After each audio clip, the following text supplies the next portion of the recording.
Welcome back, all penny pinchers. Happy Monday evening to everybody. We got a break in the weather today.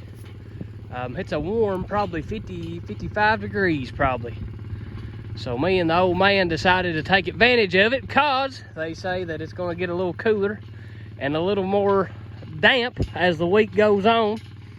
So we was going to take advantage of the warmer, dry weather today and move these girls into a new paddock. And we're feeding our very last roll of hay that we had left over from last year.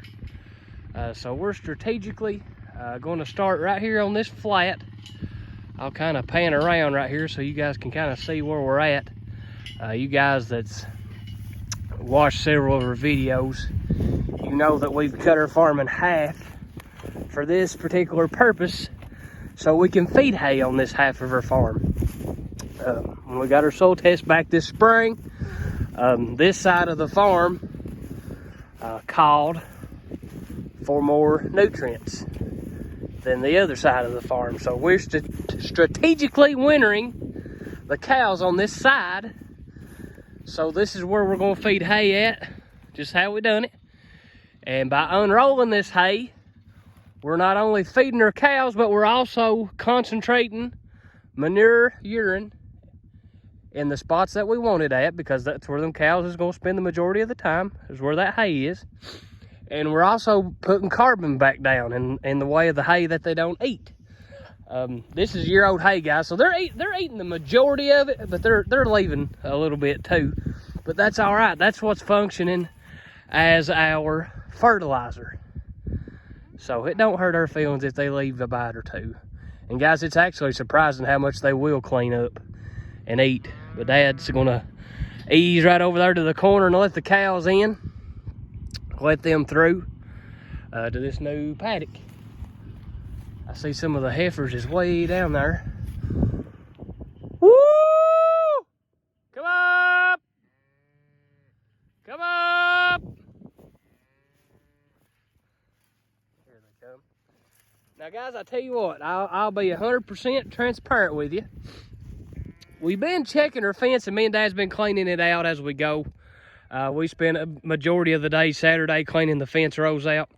Our fence, our perimeter fence, is just putting out 3,000, about said RPMs. Our fence is putting out 3,000 RPMs, 3,000 volts, which is not enough, because, I mean, it'll shock them, but I say it's not enough because it's not putting enough power on our poly braid right here. And some of our little heifers are getting out. They're not testing the perimeter fence, thankfully. They've not got out of that, but they are getting out of our poly braid a little bit, which is fine. That's a good thing about doing this. That one right there is fixing to hit the poly braid. You see it stopped right there on that fence post.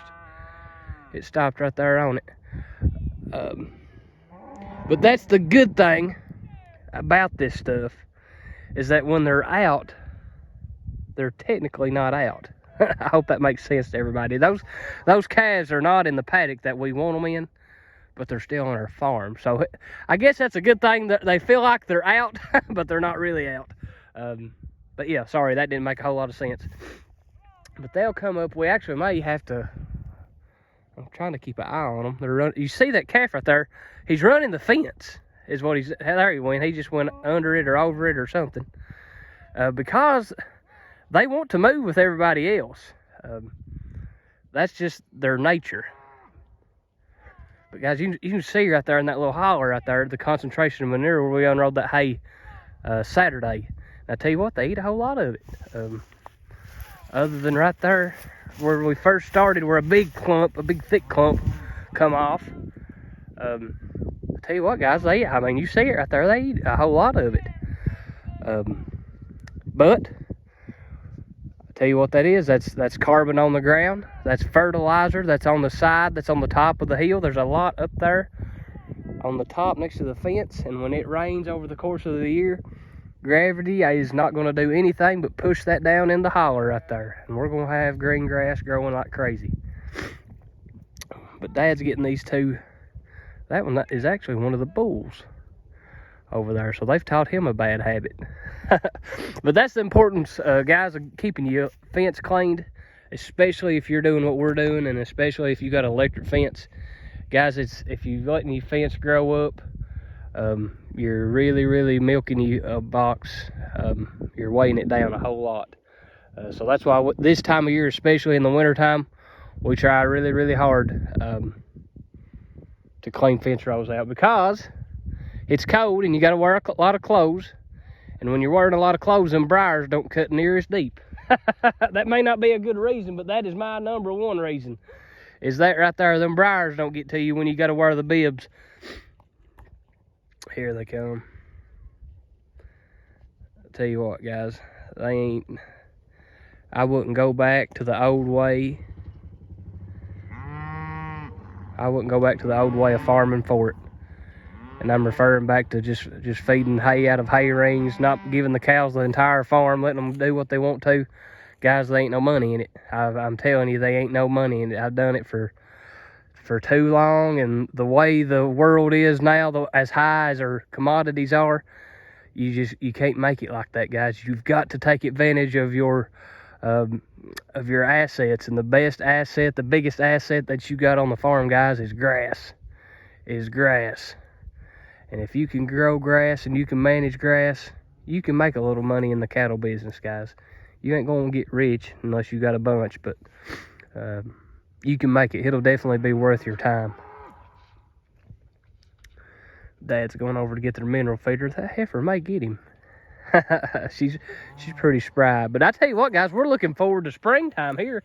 I know it's not February yet, but it'll be springtime before you know it. And this grass where we unroll this hay at, where we've been strategically spreading hay, putting out fertilizer in way of hay, there's going to be a lot of green grass grow up.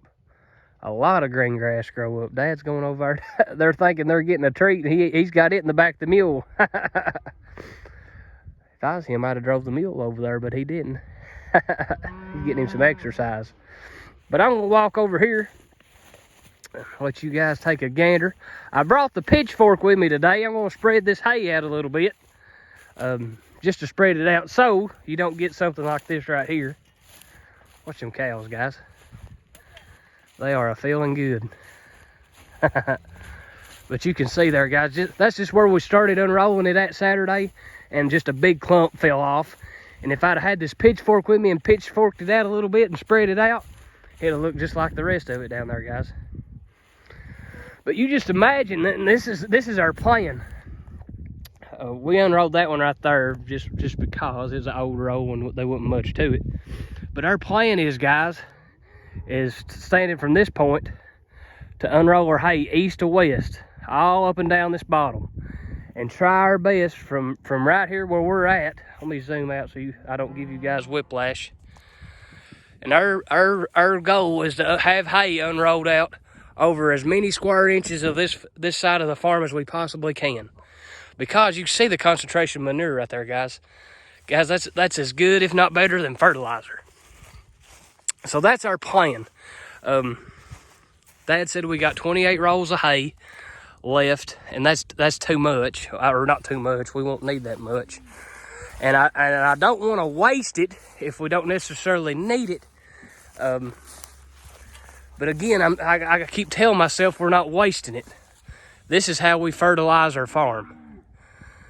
So guys, if you're fortunate enough to be in the position that you have hay and you're unrolling it like we are and using it just like fertilize, I guess, guys, the takeaway from today is to not be afraid to use it. And Dad's giving them cows a little bit of mineral, and they must be needing it by Ned's, because they are lined up like they're getting